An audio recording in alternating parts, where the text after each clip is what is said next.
ओम नमो भगवते वासुदेवाय।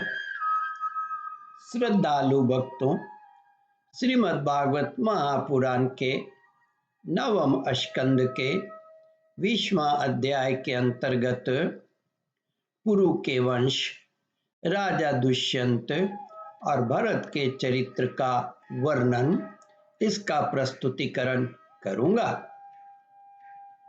इसके पूर्व जहां तक आप कथा श्रवण कर चुके हैं, उसके आगे का प्रस्तुतिकरण करता हूं। श्री सुखदेव जी कहते हैं, परीक्षित, समय आने पर शकुंतला को एक पुत्र उत्पन्न हुआ।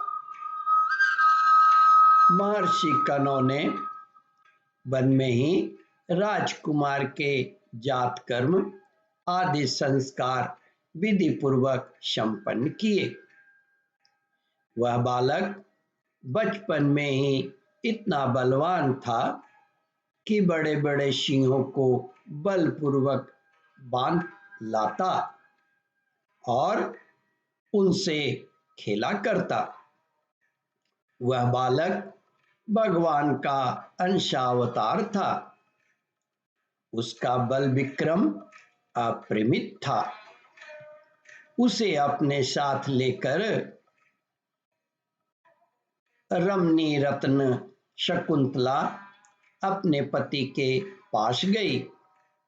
जब राजा दुष्यंत ने अपनी निर्दोष पत्नी और पुत्र को स्वीकार नहीं किया, तब जिसका वक्ता नहीं दिख रहा था और जिसे सब लोगों ने सुना, ऐसी आकाशवाणी हुई, पुत्र उत्पन्न करने में माता तो केवल धौकनी के समान है।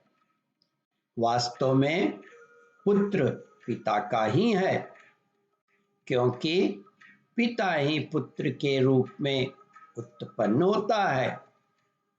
इसलिए दुष्यंत, तुम शकुंतला का तिरस्कार न करो, अपने पुत्र का भरण पोषण करो।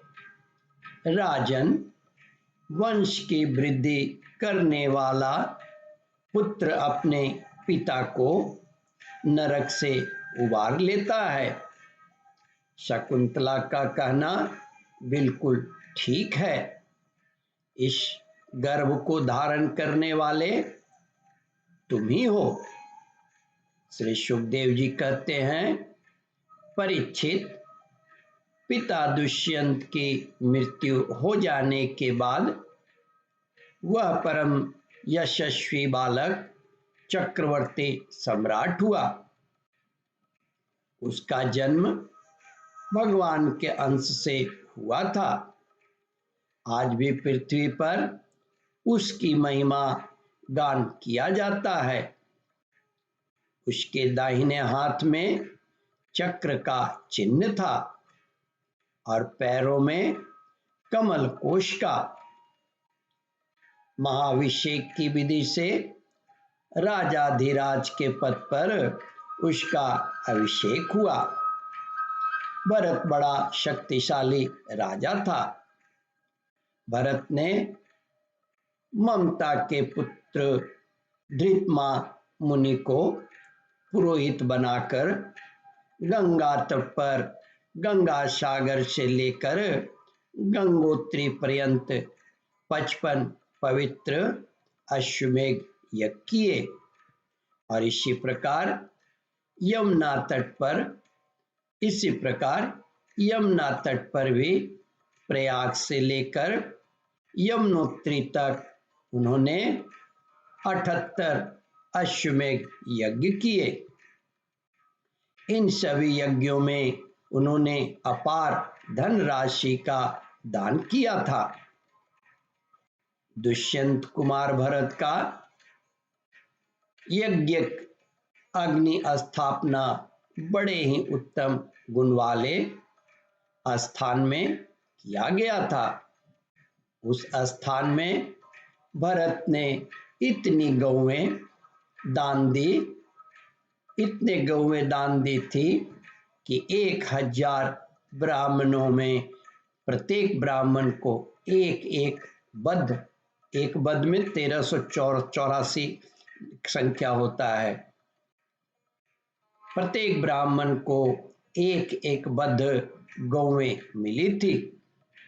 इस प्रकार राजा भरत ने उन यज्ञों में 133 55 + 78 घोड़े बांधकर 133 यज्ञ करके समस्त नरपतियों को असीम आश्चर्य में डाल दिया।